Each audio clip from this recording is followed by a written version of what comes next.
ငါတို့ရခိုင်လူမျိုးတွေကနော်ခွေးအလိုပဲဝမ်ဘလီလိုပဲတကောင်နဲ့ဆိုရင်ဘယ်တော့မှပြန်မကြိုက်တတ်ဘူးအေးရခိုင်တွေ ဒီကောင်ပြောတဲ့စကားလေးပေါ့နော် စုသွားပြီဆိုလို့ရှိရင်သိတယ်မလားမြေခွေးလိုအုံနဲ့အားနဲ့ဝမ်ဘလီလိုအင်းနဲ့အားနဲ့ဝိုင်းလိုက်တတ်တယ် ကောင်လည်းဆိုဟုတ်တယ် ရခိုင်လူမျိုးတွေအဲ့ဒါငါတို့ရခိုင်လူမျိုးတွေ အဲ့ကောင်တွေအုပ်စုတွေရောက်သွားရင်ပေါ့ ရခိုင်လူမျိုးကြောင့်ငါကောင်းကောင်းသိတယ် ခွေး ငါတို့ကတော့ဘယ်နေရောက်တကောင်နဲ့ရှင်းတဲ့ပဲ အားလုံးမစားတော့ဝါမဲတာ ဗမာပြည်ပဲရောက်ရခိုင်ပြည်ပဲရောက်ကြိုက်တဲ့နေတာကြိုက်တဲ့ကောင်ရောက်ငါတို့တက်ရောက်ခဲ့တကောင်ထဲငါတို့ကရှင်းတဲ့ပဲ တကယ်ကြုံမှုလို့ပြောပြတာဒီစိတ်မကောင်းဘူးအစားဆုံးနှားတော့ကြီး စိတ်မကောင်းတော့အရင်ဖြစ်ရတယ်စိတ်မကောင်းဘူးပြောစရာတစ်ခုပဲရှိတယ်ကျွန်တော် အိုးဗမာတွေက အဲ့တော့ကျွန်တော်တို့တိုင်းသားညီကိုမောင်နှမတွေရောအထူးသဖြင့်ကျွန်တော်ရဲ့ရခိုင်ပြည်သူတွေကျွန်တော်ရဲ့ရခိုင်လူမျိုးတွေကျွန်တော်ပြောချင်တာနော်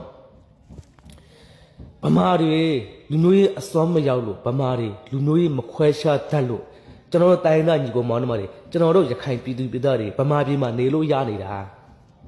နော်ရှင်းရှင်းပြောရလို့ရှိရင်ဗမာတွေကရခိုင်ပြည်မှာနေလို့မရဘူးရခိုင်ပြည်သူပြည်သားတွေရခိုင်လူမျိုးတွေကဗမာပြည်မှာထောင်နဲ့တောင်းနဲ့တန်းနဲ့ဂရင်နဲ့ကိုနေလို့ရနေတာဘာကြောင့်လဲဗမာတွေလူမျိုးရေးမခွဲခြားတတ်လို့ဗမာတွေလူမျိုးရေးအစွမ်းမရောက်တတ်လို့အေးအဲ့ဒါကိုမှနော်ဗမာတွေကိုသွားမတင်နဲ့နော်ဗမာတွေကိုလူမျိုးရေးအစွမ်းရောက်တတ်အောင်လူမျိုးရေးခွဲခြားတတ်အောင်ဗမာတွေကိုသွားမတင်နဲ့ဗမာတွေသာလူမျိုးရေးအစွမ်းရောက်သွားပြီလူမျိုးရေးခွဲခြားတတ်သွားပြီဆိုလို့ရှိရင်ငါတို့တိုင်းသားညီကောင်မောင်နှမတွေငါတို့ရခိုင်ပြည်သူပြည်သားတွေငါတို့ရခိုင်လူမျိုးတွေဗမာပြည်မှာနေစရာမြေတောင်ရှိမှာမဟုတ်ဘူးဒါကိုလည်းတွေးတတ်ဖို့လိုတယ်သိဖို့လိုတယ်ငါတို့ကတော့ချင်းချင်းလေးမခုံမတကောင်ကြောင့်တလင်းလုံးအပေါ့မခံနိုင်ဘူးနော်မကောင်းရင်မကောင်းတဲ့လူပြောမှာပဲကောင်းရင်ကောင်းတဲ့လူချူးချူးမှာပဲနော်မင်းတို့ကလူမျိုးရေးစပွဲဖိတ်ခေါ်နေတာလူမျိုးရေးစပွဲမင်းကိုဖန်ပြီးနေတာနော်လူချင်းဘာသာရေးခွဲခြားလူမျိုးရေးခွဲခြားနော်မင်းတို့ကနိုင်ငံရေးနဲ့စပွဲလုပ်မယ်နိုင်ငံရေးစပွဲလုပ်လို့မရလို့ရှိရင်လူမျိုးရေးစပွဲကိုဖန်ပြီးမယ်နော်လူမျိုးရေးစပွဲဖန်ပြီးလို့မရလို့ရှိရင်ဘာသာရေးဘက်ကိုလှည့်ပြီးတော့ဘာသာရေးစပွဲမင်းတို့ကဖန်ပြီးမယ်နော်ငါတို့ရခိုင်ပြည်သူပြည်သားတွေငါတို့ရခိုင်လူမျိုးတွေရဲ့အကျင့်ကိုငါကကောင်းကောင်းသိတယ်နော်ငါတို့ရခိုင်လူမျိုးတွေကနော်ခွေးအလိုပဲဝမ်ဘလီလိုပဲတကောင်နဲ့ဆိုရင်ဘယ်တော့မှပြန်မကြိုက်တတ်ဘူးအေးရခိုင်လူမျိုးတွေစုသွားပြီဆိုလို့ရှိရင်သိတယ်မလားမြေခွေးလိုအုံနဲ့အားနဲ့ဝမ်ဘလီလိုအင်းနဲ့အားနဲ့ဝိုင်းကြိုက်တတ်တဲ့